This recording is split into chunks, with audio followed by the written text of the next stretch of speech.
Hi everyone, this is VE3IDS Don. I'm working on another project here. It's going to be an outboard VFO for my Heathkit Hot Water 101, and I want to put the analog VFO back into it and have the option of an external VFO. So I've got some boards made here. The sketch was written by Nick WA5BDU, excellent programmer, and he's created this sketch to work with the Heathkit series. So let's turn it on. So it'll boot up here. So you can use it with the Sugar Baker series as well as the hot water series. So once it boots up here, it'll come up to frequency. Now you can tune, we're on 100 hertz step size now. Click the tuning knob, we're on 1K step size, or you can down to 10 hertz, so you can get a really fine increment there. So say somebody's on 7027 working split, some DX for instance, and so you can go split here. You can tune your receive up to where all the nonsense is going on, go up say K1/2, and so that's where all the action is. Do a long press on the split button, then we're back listening on his frequency, but we're going to transmit on 28.33, which is where we tuned up to where the action is, where everybody, all the chasers are. And you can reverse that with a long press again, or you can zero it back in and back to normal. Now we're on CW upper. We can change the mode here. We can go to upper sideband or lower sideband as well. Now you'll have to switch it on the rig, the actual mode switch on the radio itself as well when you're going to switch modes.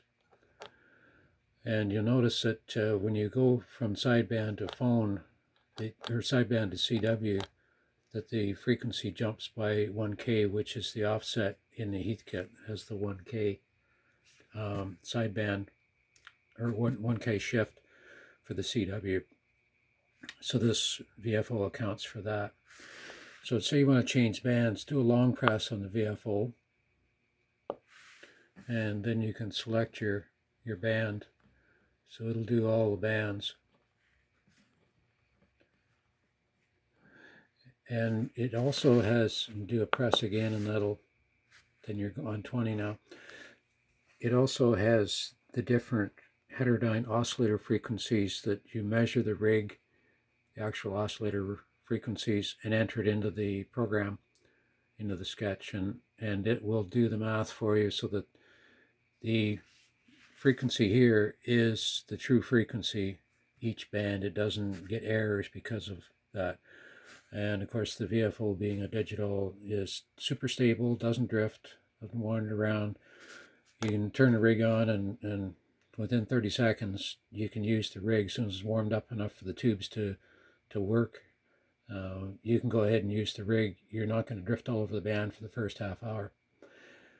You can get into other mode settings in here with the long press on the mode button. Gets into the menu, and so you can, this thing can be configured as a boat anchor VFO, or it also has a hot water 8 mode as well, which I've got one built in a hot water 8.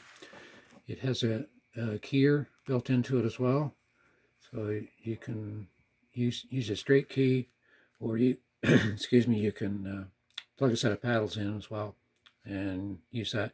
And there's also 3 preset memories that you can load into it excuse me, that you can use with the keyer.